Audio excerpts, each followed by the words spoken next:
Editorial Silueta, le doy gracias a todos por estar aquí. Le damos gracias a Iván Galindo por este local. Entonces vamos hablando de agradecimiento, a comenzar de esa manera, ¿no? Primero a Carlos Velasco y Elizabeth Mirabal por el libro Hablar de Guillermo Rosales. A Leima Rosales, la hermana de Guillermo Rosales, que se encuentra hoy con nosotros. Muchas gracias, Leima, por estar aquí. A Eva Vergara por la maquetación y el diseño. A nuestro asociado Ernesto G. y a ISO Finger Production por la edición de 2 excelentes videos promocionales. A la prensa plana, el nuevo Herald, por anunciar diariamente el evento. Y a la Aina Columbia por la reseña. Y al Diario Las Américas, a la prensa digital Cuba Encuentro por el anuncio y la publicación de una excelente reseña de Matías Montevideo, por supuesto a Matías. A Diario de Cuba, a los blogs Selgas Art, a Cuba Plural, al Centro Munier, a Gaspar el Lugareño, a Blog Dirty City, a Grafoscopio, Cubanos Sin Fronteras y a Cuarateatro. Hace unos días en una sobremesa, Carlos Velasco y Elizabeth comentaban sobre la historia paralela de los libros, ¿no? Que ellos a veces no la hacían porque a veces tenían un poco miedo que eso perdiera la eficacia del mismo libro, ¿no? Era más interesante a veces las historias. Pero como el libro no es mío, yo no tengo esos problemas. Yo lo que voy a hacer es voy a contar un poco cómo es la historia hasta la publicación. Al morir Carlos Victoria, nos dejaría a Eva y a mí una especial herencia espiritual, el afecto de su hermana finita en La Habana. Él le diría en una carta: cuando yo falte, estará Rodolfo para ti. Nunca imaginó que ese caos universal, que es el orden de todas las cosas, preparaba el camino para lo que vendría después. En un correo electrónico me hablaría finita de Carlos Velasco y Elizabeth Mirabal por primera vez. Son unos muchachos muy educados. Fíjate que tratan de usted a todo el mundo. Tienen la edad de tu hijo. Están fascinados por la cultura cubana del exilio. Sabían de la existencia de Carlos Victoria y querían leer sus libros. Mencionaron tu nombre por un artículo que hiciste sobre Carlos que alguien les trajo. Son encantadores. El problema es que son monotemáticos. Para ellos solo existe la literatura en el mundo. No hablan otro tema. Era tanta su pasión que le presté los libros de Carlos. Creo que hice bien. Me los devolvieron en una semana. Son unas polillas. Están loquitos. Visitar La Habana después de haber contraído finita una grave enfermedad sería terrible. Sabía que la vería deteriorada ya no era la misma. Y ahí estaba frente a ella, su fragilidad, su aspecto ajado. Los tengo frescos en el recuerdo de aquel día. Sentada en el sillón, sostenía el auricular de un teléfono. Al sonido del timbre, afirmó: son Carlos y Elizabeth. Les dije que me llamaran, que vendrías hoy. El acuerdo fue que al terminar la visita, nos veríamos en mi casa en una hora. Mi egoísmo no se percató de que llovía a cántaros. Esto no fue un impedimento para ellos. Según un poeta amigo, aunque me doliera reconocerlo, debo admitir que trasladarse del auto en Alcotorro puede resultar casi un viaje interprovincial, teniendo en cuenta lo destruido de las calles y el paso inseguro de un inefable camello. Venciendo todo obstáculo y para mi asombro, Carlos y Elizabeth arribaron a la hora acordada. El aguacero era intenso. Las capas que los cubrían no habían cumplido a cabalidad su labor. Estaban empapados de la cabeza hasta los pies, y no es una imagen literaria.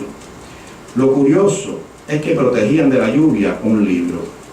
Lo sacaron lentamente y pude divisar que se trataba de una antología semiclandestina comprada en la Plaza de Armas, pagada después de un difícil regateo, una compra que los privaría de satisfacer otros gustos menos espirituales. Para hacer ese sacrificio en ese país había que sentir verdadera pasión por la literatura cubana en el exilio. Era una antología titulada Cuentos desde Miami, y en ella descubrieron a muchos escritores que les habían sido ocultos a su generación. Conocían sobre Reinaldo Arenas, Carlos Victoria, Esteban Cárdenas, los hermanos Abreu, Guillermo Rosales y un largo etcétera.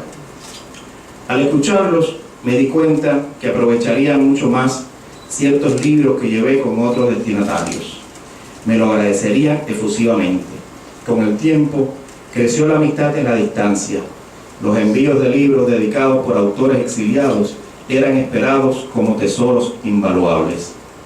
Un tiempo después comencé a verlos en la prensa digital. La primera vez sería en el blog de Emilio Chicagua. Se citaban las palabras de Carlos Velasco, dichas públicamente durante una presentación en La Habana de un libro sobre Reinaldo Arenas. Velasco dijo, cito: "He escrito en otra parte que Oneida Fuentes, la madre de Reinaldo, decía que después de muerto todo se perdona. Pero no es del todo así, al menos no tan pronto. No se le perdonan fácilmente muchas cosas a Reinaldo Arenas: su militancia política, su abierta homosexualidad, sus injurias, por ejemplo. Pero sobre todo, cuesta perdonarle su enorme talento, su entrega sacerdotal a la literatura y su éxito. Carlos Velasco y Elizabeth Mirabal sabían muy bien cuánto duelen esas últimas tres virtudes para quienes no las poseen. Las poseen. A ellos tampoco se las perdonarían mucha gente". Cuando los vi nuevamente en La Habana, me sentía devastado. La muerte de mi madre era inminente. Carlos y Elizabeth me recordaban esa vitalidad que transmite la literatura. Ellos estaban ese día terrible. Las lágrimas de Elizabeth estuvieron allí, junto a las de mis hermanos. Tiempo después, vino un encuentro más feliz. Vimos juntos el documental de Yana Bokova, donde escucharon la voz de Carlos Victoria y de Arenas por primera vez. Se mencionó entonces a Guillermo Rosales y un trabajo del que me habían dicho que le faltaba poco por concluir. Accedieron en dejármelo leer y decirles mi opinión. Parafraseando al editor de La Conjura de los Necios, he de decir que al comienzo me pareció magnífico que fuera bueno. Cuando proseguí, me asombró de que fuera tan bueno. Y al finalizarlo, quedé con la fascinación que provoca un excelente libro. Carlos y Elizabeth hacían una fusión entre crítica, testimonio y crónica novelada, sin que quedara costura alguna para ver un descosido. Entrar en el mundo psicológico de Guillermo Rosales, en su contexto histórico, en sus fobias y sus pasiones, con el peligro de caer extenuado por el ejercicio de ese viaje, es uno de los riesgos placenteros que se corre al leer este libro. No hay camisa de fuerza impuesta ni autocensura por sus autores. Escriben con entera libertad y la transmiten. Los testimonios de los amigos de Rosales de aquel entonces van armando el retrato de la compleja personalidad del autor de Boarding Home. Les advierto a los lectores que pueden escandalizarse con algunos, pero es un buen ejercicio de tolerancia. Lo digo por experiencia sentida. Además, eran los amigos de Rosales. Carlos Velasco me preguntó, como suele hablar, como a quien no le alcanza el tiempo para decir todo lo que quiere. Y Elizabeth, más callada y sorprendiendo siempre con sus agudos juicios y su voz infantil y firme a la vez: ¿usted no se buscará problemas si publica este libro? No le contesté en el acto. Tampoco quería repetirle la monserga de que vivo en un país libre. Ellos se referían a otra cosa. Y confieso que mi único temor fue perder el afecto de amigos muy queridos. Pero no puedo condicionar el afecto a la libertad.